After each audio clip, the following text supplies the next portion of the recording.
Alright, it is day 21 of NoFap, and I'm feeling very bold lately. I was just at work, and my boss and I have a disagreement over something. He doesn't want to set up a direct deposit for whatever reason, and I confronted him about this today because I was trying to mobile deposit a couple of checks, and I kept getting issues with it. I didn't sign the right place, I didn't write the right things on the check, and very frustrating. And I talked to my boss about this, and he's telling me he's written tens of thousands of checks without problems like that.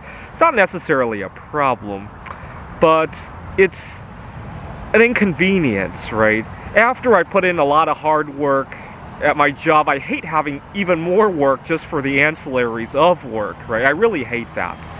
It feels like an insult that you have to work a second time to get paid, right? Anytime I have issues with that, it's an insult. I had a private tutoring client one time, and her mom had like an emergency and was out of the country for a number of weeks, and when she came back, she said, "Oh, just drive by to pick up the money." And this client is like 7-8 miles away, and I have to make a separate trip after I had finished working with them all summer long, pick up money. I mean, in the grand scheme of things, it's not like it's a whole lot of time or money to go there. It's just that I have to work on top of work. I really hate that. And today I talked to my boss about it. He still won't set up the direct deposit, but at least I got my feelings out there. And I told him, I put a lot of hours into the work, and to have to spend so much time dealing with my bank, and you realize that a lot of local banks, if you don't keep a whole lot of money in there, I kind of play poor. I'm not poor, but I like to keep my money working for me. So oftentimes I don't have a whole lot of money in my checking or my savings account. The bank charges an arm and a leg to bank like that. I tell them, you realize that the bank will charge you a lot if locally, right? A branch you can walk in, and he said, well, you can probably ask your bank to waive those fees and all that, and he still won't set it up. But you know what? I need to talk to him about it. But there is something else I want to negotiate at work, if you will. I've been talking about this on my channel a number of times. It's not really painful, but it itches a lot.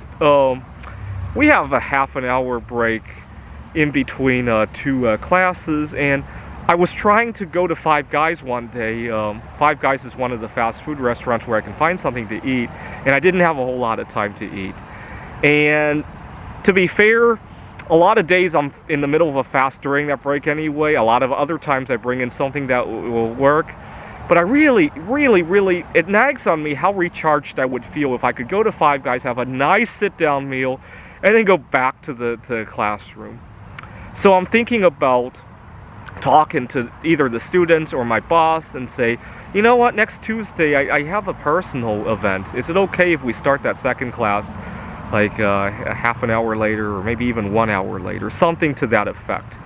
And that will give them some time to talk to their family. That will give my boss some time to deal with that. And I'll just keep it at personal event. And if anybody asks me what the personal event is, it's kind of personal. And see what happens there. And then I'll go to Five Guys, and then I'll come back. And finally, after I come back, that's when I want to reveal what it is. So I have a good date for doing this. I'm thinking August 14th, because it's my anniversary. August 14th of 2013, I went to Fuji-Q theme park in Tokyo, and that was a very major solo-sexual date for me. And so when I come back after the personal event, maybe a few days later, maybe not immediately, I can talk about how much of a wonderful anniversary date I got to have. And so I'll kill two birds with one stone, right? I'll ask for an accommodation that I normally felt uncomfortable asking about, and I'll finally leave the closet of being solo-sexual, right? And see how that goes, right? I'm feeling bold about doing that. It helps that I have some leeway in my situation, right? If it doesn't turn out too well, it's not the end of the world.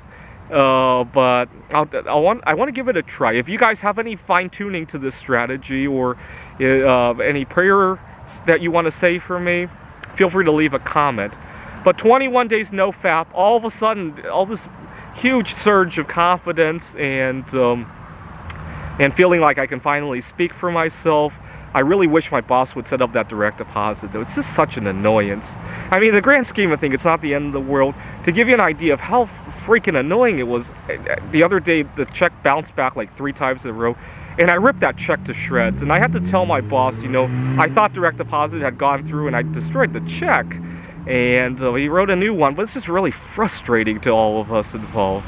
I mean, when was the last time you got so frustrated you ripped up a paycheck? Thanks for watching.